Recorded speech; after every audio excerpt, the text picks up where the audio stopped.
Здравствуйте, ребята! Тема нашего урока «Всю жизнь мою несу Родину в душе». Сегодня мы познакомимся с синтетическим жанром хоровой симфонии действа через анализ произведения Валерия Александровича Гаврилина «Перезвоны». Писатель и кинорежиссер Василий Макарович Шукшин писал: «Всю жизнь мою несу Родину в душе, люблю ее, жив ею, она придает мне силы, когда случается трудно и горько». Эти знаменитые строки можно отнести и к музыке русских композиторов. Народные мотивы вдохновили не одно поколение сочинителей. Родственным Василию Макаровичу Шукшину по мироощущению был композитор Валерий Александрович Гаврилин. Он был выходцем из народа, из российской глубинки, человеком с непростой судьбой, порождением тревожного времени. Семья Валерия Гаврилина жила в городе Гатников в Вологодской области. Так что с ранних лет мальчик впитывал жизнь российской деревни, народный колорит. Судьба будущего композитора складывалась трагически. Во время Великой Отечественной войны в 1942 году погиб его отец. Чуть позже он лишился матери и воспитывался в детском доме. В школьные годы мальчик пел в хоре, играл в оркестре народных инструментов и занимался на фортепиано. Потом был рекомендован к обучению в Ленинградской школе десятилетки при консерватории. Учился будущий композитор увлеченно. Ленинградскую консерваторию он закончил по двум специальностям. Сначала как музыковед-фольклорист, потом как композитор. В студенческие годы Валерий Гаврилин неоднократно ездил в этнографические экспедиции по русскому северу, где изучал песенный фольклор.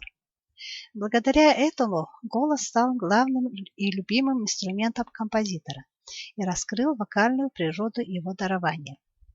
Голос – это уникальный инструмент, данный человеку самой природой, наиболее чутко и тонко выражающий мысли и чувства. В творчестве композитора мелодия всегда первостепенна.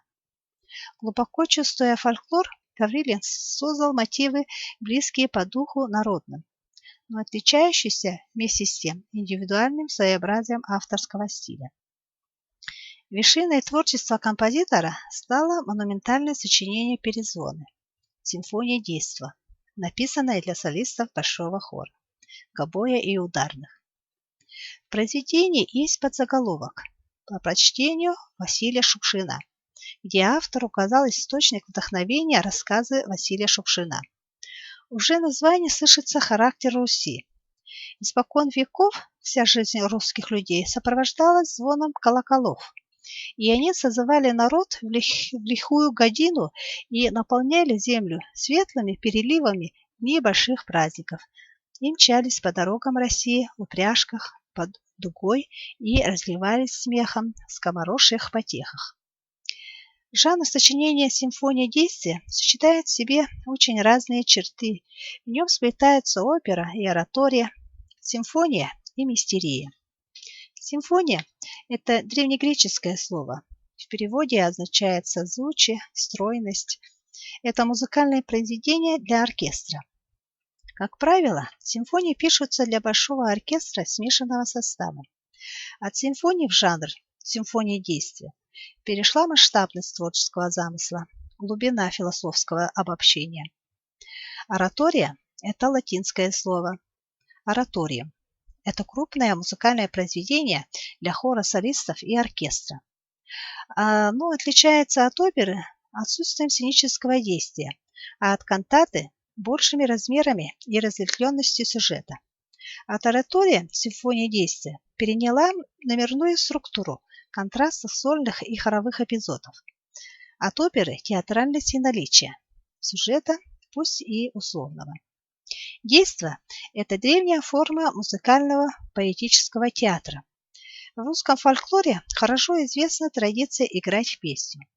По замыслу композитора артисты хора должны двигаться по сцене, выражать содержание музыки жестами и мимикой. Образ главного героя собирательный. Показана жизнь человека, трудная дорога, а в середине свет. Он есть и будет в жизни всегда. И всегда будет любо выйти на простор, взглянуть, как велика и прекрасна русская земля. И как бы ни менялся мир, есть в нем красота и совесть, и надежда. Так писал о своем сочинении сам Валерий Гаврилин. Обратимся в музыке. Действие начинается со слов «весело на душе», но музыка отнюдь не радостная. Барабанный бой, рваный ритм, многократные речитативные повторения одних и тех же слов вызывает скорее тревогу, напряжение. Так звучит фон, на котором разворачивается судьба героя, судьба народа и страны, полная невзгод.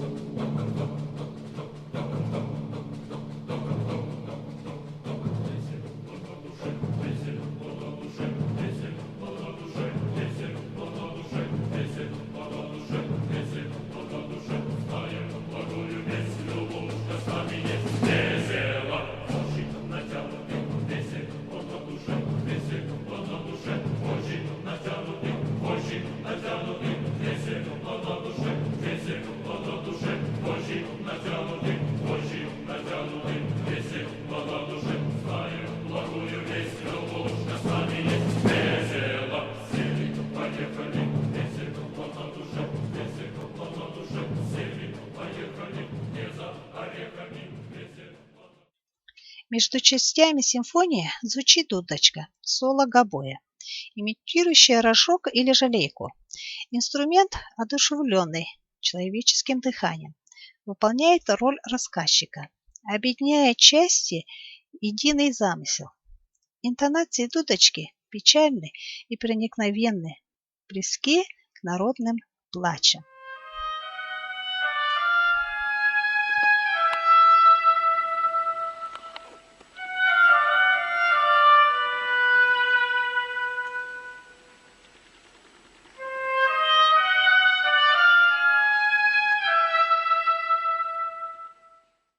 Монолог главного героя, начало части «Смерть разбойника», голос звучит, как в народных песнях, без всякого музыкального сопровождения, свободно изливающаяся мелодия исполнена грусти.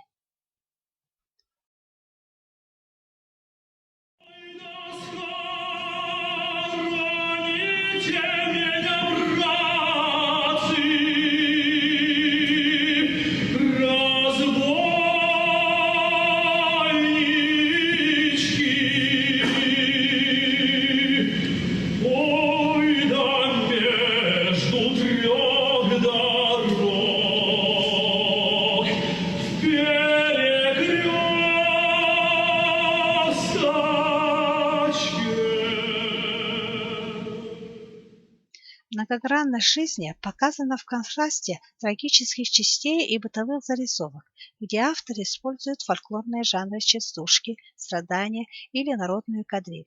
Звукоподражание, имитация инструментов, возгласы, выкрики, междометия рассказывает многогранность возможностей человеческого голоса и соответствует народной традиции пения под язык. Таковы части ерунда, посиделки или тири-тири. Мелодии их сразу же запоминаются, как будто слушал их всю жизнь.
Вечерняя музыка Это любование красотой мира, природы, уходящего дня, рождающее в душе светлое чувство. Здесь нет слов, это хоровой вокалист, но есть многослойная звучащая картина Руси. Переклички птиц, звуки жизни, думы людские, песни, колокольный звон – все это сливается в единую звуковую палитру, дрожащую в воздухе. Смысловой кульминацией произведения является молитва. Здесь композитор использует текст поучения Владимира Мономаха, литературного памятника XII века, в переводе академика Дмитрия Сергеевича Лихачева, ставшего первой в истории светской проповедью, актуальной по сей день. Боязнь встать на путь зла, убить в себе духовное, утратить восприятие красоты жизни – эта мысль, поучение всегда волновала Валерия Гаврилина и стала основной темой его творчества. На фоне колокольного звона и песнопения хора с закрытым ртом звучит голос чтеца. Каждая фраза очень глубока и проникновенна. Церковное песнопение наводит на мысль о монастыре, но, возможно, речь идет о внутренней обители.